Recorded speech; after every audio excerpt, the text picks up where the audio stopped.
ಅದಿದ್ರೆ ಸಿದ್ದರಾಮಯ್ಯನವರು ಸರ್ಕಾರಕ್ಕೆ ಮುಜುಗರ ಬರೆದಿರ್ತಕ್ಕಂಥ ರೀತಿಯಲ್ಲಿ ಅವ್ರು ನಡ್ಕೋಬೇಕಾಗಿತ್ತು. ಈಗ ಮುಜುಗರ ಯಾರಿಗಾಯ್ತು?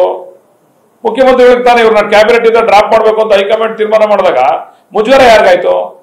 ಹೈಕಮಾಂಡ್ಗಾಯ್ತು, ಅಲ್ಲ ಸಿದ್ದರಾಮಯ್ಯನವ್ರಿಗಾಯ್ತು.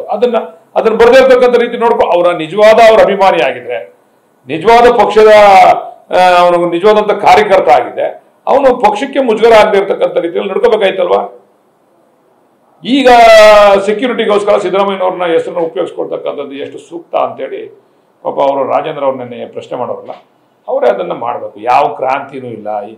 ನಾವ್ ಹೇಳಿದೀವ ಕ್ರಾಂತಿ ಆಯ್ತದೆ ಅಂತ?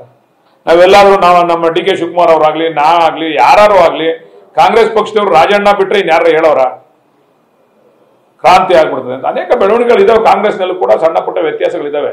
ಅನೇಕ ಜನ ಹಿರಿಯ ಶಾಸಕರು ಕೂಡ ವ್ಯತ್ಯಾಸವನ್ನು ವ್ಯಕ್ತಪಡಿಸಿದ್ದಾರೆ. ಅದನ್ನ ಮುಖ್ಯಮಂತ್ರಿಗಳು, ಉಪಮುಖ್ಯಮಂತ್ರಿಗಳು ಮತ್ತೆ ಎಲ್ಲರೂ ಹೈಕಮಾಂಡ್ ಕರೆದಿ ಸಮಾಧಾನ ಮಾಡಿ ಸಣ್ಣ ಪುಟ್ಟ ವ್ಯತ್ಯಾಸಗಳು ಎಲ್ಲ ಪಕ್ಷದಲ್ಲಿ ಇದ್ದಿದ್ದು ಅದನ್ನು ಸರಿ ಮಾಡಿದ್ದಾರೆ.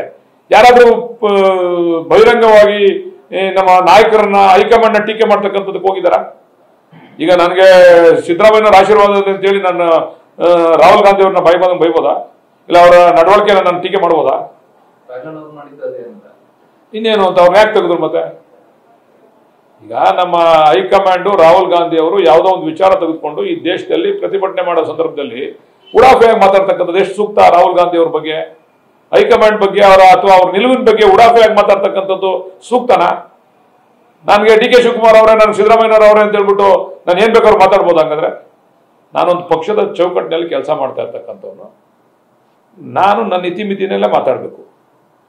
ಯಾಕೆ ಬೇಕಾಗಿತ್ತು ಅದ್ರ ವಿಚಾರ? ಪಾದಯಾತ್ರೆ ವಿಚಾರ, ಇನ್ನೊಂದು ವಿಚಾರ, ರಾಜಣ್ಣ ಅವ್ರಿಗೆ ಯಾಕೆ ಬೇಕಾಗಿತ್ತು ಅಂತ ನಾನು ಕೇಳೋದು.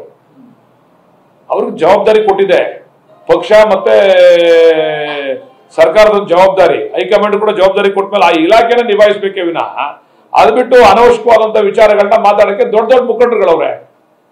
ಅದನ್ನ ಮಾತಾಡ್ಕೊಡ್ಲಿಕ್ಕೆ, ಅರಗಿಸ್ಲಿಕ್ಕೆ, ಅದನ್ನ ಜನಗಳಿಗೆ ವಿಷಯವನ್ನ ತಲುಪಿಸ್ಲಿಕ್ಕೆ ದೊಡ್ಡ ದೊಡ್ಡ ಮುಖಂಡರು ಮಾತಾಡ್ಕೋತಾರೆ. ಮುಖ್ಯಮಂತ್ರಿ ಅವರೇ, ಉಪಮುಖ್ಯಮಂತ್ರಿ ಅವರೆಲ್ಲ ಮಾತಾಡ್ಕೋತಾರೆ. ನಮ್ಗೆ ಕೆಲಸ ಏನು? ನಮ್ಗೆ ಈಗ ಈ ಇಲಾಖೆ ನೀನ್ ನೋಡ್ಕೊಳಪ್ಪ ಅಂತ ಕೊಟ್ಟವ್ರೆ, ನಾವೇ ಇಲಾಖೆ ನೋಡ್ಕೊಳ್ಳೋದು ನಮ್ಮ ಜವಾಬ್ದಾರಿ ಅಲ್ವಾ? ಅದ್ಬಿಟ್ಟು ಅನವಶ್ಯಕವಾಗಿ ಟೀಕೆ ಮಾಡ್ತಕ್ಕಂಥದ್ದು, ನಾನು ಮುಖ್ಯಮಂತ್ರಿಗಳನ್ನ ಮನವೊಲಿಸಬೇಕು ಅಂತೇಳಿ ಏನೇನೋ ಹೇಳಿಕೆಗಳನ್ನ ಕೊಡ್ತಕ್ಕಂಥದ್ದು, ಸುರ್ಜೇವಾಲಾ ಅವ್ರು ಬಂದ್ರೆ ಅವ್ರ ಬಗ್ಗೆ ಕೆಟ್ಟದಾಗ ಮಾತಾಡ್ತಕ್ಕಂಥದ್ದು, ವೇಣುಗೋಪಾಲ್ ಅವ್ರು ಬಂದ್ರೆ ಕೆಟ್ಟದಾಗ ಮಾತಾಡ್ತಕ್ಕಂಥದ್ದು, ಯಾರೋ ಬಿಜೆಪಿ ಅವ್ರು ಮಾತಾಡ್ದಂಗೆ ನೀವು ಮಾತಾಡಿದ್ರೆ ನಮ್ಮ ಪಕ್ಷದ ಶಿಸ್ತು ಏನಾಗ್ತದೆ? ಈ ವಿಚಾರವಾಗಿ ನಾನು ಹೇಳಿರ್ತಕ್ಕಂಥದ್ದು.